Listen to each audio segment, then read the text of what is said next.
বাংলা উপন্যাসের উদ্ভব ও বিকাশ। বাংলা ভাষায় উপন্যাস লেখার সূচনা ঘটে ১৯ শতকে।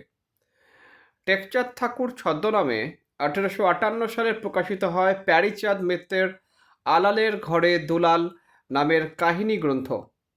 আধুনিক উপন্যাসের বেশ কিছু লক্ষণ, যেমন জীবনযাপনের বাস্তবতা, ব্যক্তি চরিত্রের বিকাশ এবং মানবিক কাহিনী ইত্যাদি এ উপন্যাসে ফুটে ওঠে, এবং একই সঙ্গে কিছু সীমাবদ্ধতাও সুস্পষ্টভাবে দৃষ্টিগোচর হয়। এখানে উল্লেখ্য যে ১৯ শতকের প্রথম ৬০ বছরে এদেশে মধ্যবিত্ত শ্রেণী তথা উপন্যাস পাঠের উপযোগী জনগোষ্ঠী গড়ে ওঠে। এই পরিস্থিতি একজন সার্থক ঔপন্যাসিকের আগমনকে ক্রমশ অনিবার্য করে তোলে।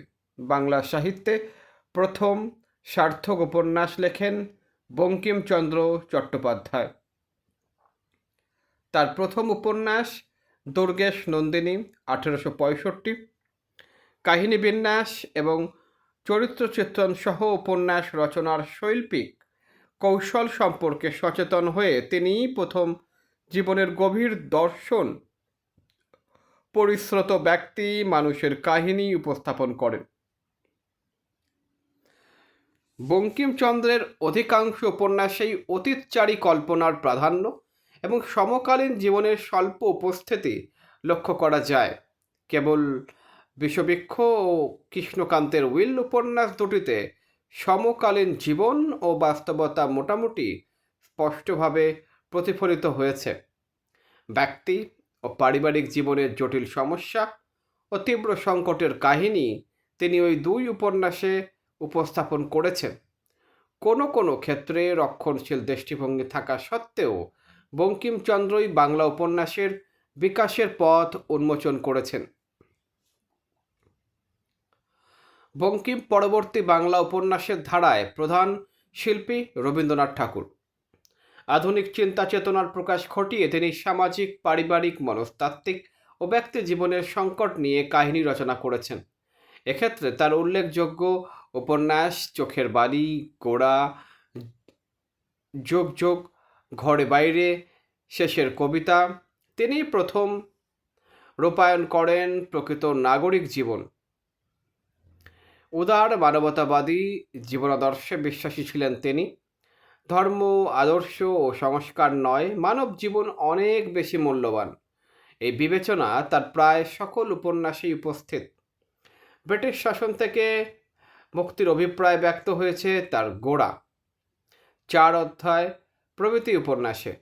তার উপন্যাসে ব্যক্তি জীবনের আশা আকাঙ্ক্ষার পাশাপাশি বৃহত্তর জীবনের যাবতীয় প্রসঙ্গই প্রতিফলিত হতে দেখা যায়। ২০ শতকের দ্বিতীয় দশকের শেষে বাংলা উপন্যাস তুমুলভাবে জনপ্রিয় হয়ে ওঠে, আর জনপ্রিয়তম ঔপন্যাসিক হয়ে ওঠেন শরৎচন্দ্র চট্টোপাধ্যায়। তার উপন্যাসের বিষয় বাঙালি মধ্যবিত্ত ও নিম্নবিত্ত হিন্দু সমাজের গ্রামীণ ও গার্হস্থ্য জীবনের সুখ দুঃখের কাহিনী। তার অন্তরঙ্গ ভাষা এবং অনবদ্য বর্ণনা কৌশল বাংলা সাহিত্যে বিরল। সামাজিক সংস্কারের পীড়নে নারীর অসহায়তার করুণ চিত্র অঙ্কনে তিনি অদ্বিতীয়। কুসংস্কারে আচ্ছন্ন সামাজিক বাস্তবতার পাশাপাশি মুক্তি আকাঙ্ক্ষার ইচ্ছা সংজাত মানব মনের জটিলতা পুঙ্খানুপুঙ্খভাবে প্রকাশিত হয়েছে তার গৃহদাহ, শ্রীকান্ত, চরিত্রহীন প্রভৃতি উপন্যাসে। রবীন্দ্রনাথ ও শরৎচন্দ্রের সময়ে প্রতিষ্ঠিত সামাজিক বাস্তবতা দ্রুত বদলে যায়। মানুষের পারিবারিক জীবনে নতুন মাত্রা যোগ করে শিক্ষার প্রসার ও অর্থনৈতিক সংকট। একদিকে প্রথম বিশ্বযুদ্ধের নেতিবাচক প্রভাব এবং অন্যদিকে ব্রিটিশ বিরোধী আন্দোলনের প্রেরণা সাধারণ মানুষকে যেমন করে তোলে অস্থির, তেমনি তাকে করে তোলে অধিকার সচেতন। এই নতুন সামাজিক বাস্তবতায় নতুন দিগন্ত সন্ধানের তীব্র আকাঙ্ক্ষা নিয়ে সাহিত্যক্ষেত্রে যুক্ত হন নতুন ধারার কয়েকজন লেখক। এরা মানুষের মনোলোকের জটিল রহস্য সন্ধানে আগ্রহী হয়ে ওঠেন। তাদের কাছে সাহিত্যের প্রধান বিষয় হয়ে ওঠেন সমাজের দরিদ্র ও অবজ্ঞাত মানুষের জীবন। এরা হলেন বিভূতিভূষণ বন্দ্যোপাধ্যায়, তারাশঙ্কর বন্দ্যোপাধ্যায় ও মানিক বন্দ্যোপাধ্যায়। এই তিন লেখক রবীন্দ্রনাথ ও শরৎচন্দ্র পরবর্তী বাংলা সাহিত্যে প্রধান ঔপন্যাসিক হিসেবে বিবেচিত হন। বিভূতিভূষণের পথের পাঁচালী, অপরাজিত, তারাশঙ্করের গণদেবতা পঞ্চগ্রাম এবং মানিক বন্দ্যোপাধ্যায়ের পদ্মা নদীর মাঝি পুতুল নাচের ইতিকথা বাংলা সাহিত্যে কালজয়ী উপন্যাস হিসেবে স্বীকৃতি পায়। এক ঐতিহাসিক পটভূমিতেই বাংলা সাহিত্যে মীর মোশাররফ হোসেন, মোজাম্মেল হক, কাজী ইমদাদুল হক, নজিবুর রহমান প্রমুখ লেখকের আবির্ভাব ঘটে। 20 শতকের প্রথমার্ধের মধ্যে আবির্ভূত হন কাজী আব্দুল ওদুদ, কাজী নজরুল ইসলাম, হুমায়ুন কবির প্রমুখ। 1947 সালে পূর্ব বাংলা নতুন রাষ্ট্র পাকিস্তানের অন্যতম প্রদেশে পরিণত হয়। নতুন রাজনৈতিক, সামাজিক ও সাংস্কৃতিক প্রেক্ষাপটে এখানে সাহিত্য সাধনা নতুন মাত্রা লাভ করে। সূচনায় বাংলাদেশের উপন্যাস, আধুনিক চিন্তা ও ভাবধারার অনুসারী সৈয়দ ওয়ালিউল্লাহ, শওকত ওসমান, আবু রসুদ প্রমুখ লেখকের হাত ধরে এগিয়ে চলে। উপন্যাসে উপস্থাপিত হয় ব্যক্তি, সমাজ ও সমগ্র জীবনের বিশ্লেষণমূলক আধুনিক দৃষ্টিভঙ্গি। 1971 সালে বাংলাদেশ স্বাধীন হবার পূর্ব পর্যন্ত এই অঞ্চলটি ছিল পাকিস্তানের এক ধরনের উপনিবেশ।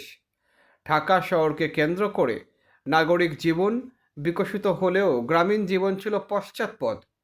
অন্ধ কুসংস্কার, ধনী দরিদ্রের দ্বন্দ্ব, দারিদ্র্যসহ নানা সমস্যায় বিপন্ন ও বিপর্যস্ত ছিল মানুষের জীবন। 1971 সালে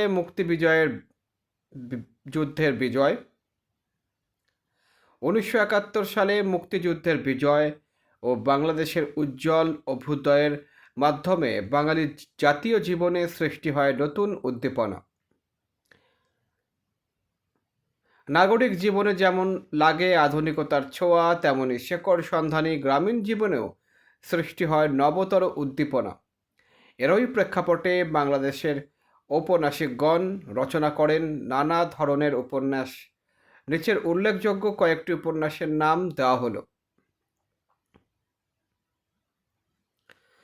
আবুল ফজলের রাঙা প্রভাত, সত্যেন সেনের অভিশপ্ত নগরী, আবু জাফর শামসুদ্দিনের পদ্মা মেঘনা যমুনা, শওকত ওসমানের জননী ও কৃতদাসের হাসি, সৈয়দ ওয়ালিউল্লাহের লাল সালু, চাঁদের অমাবস্যা ও কাদো নদী কাদো, শহীদুল্লাহ কায়সারের সংসপ্তক ও সারেংবউ, সর্দার জয়নুদ্দিনের অনেক সূর্যের আশা, শামসুদ্দিন আবুল কালামের কাশবনের কন্যা, রশিদ করিমের উত্তম পুরুষ, জহির রায়হানের হাজার বছর ধরে, আনোয়ার পাশার রাইফেল রুটি আওয়াত, আবু ইসাকের সূর্য দীঘল বাড়ি, আলাউদ্দিন আল আজাদের কর্ণফুলী ও 23 নম্বর তৈলচিত্র, সৈয়দ শামসুল হকের বৃষ্টি ও বিদ্রোহীগণ, শওকত আলীর প্রদোষে প্রাকৃতজন, আহমদ ছফার ওঙ্কার,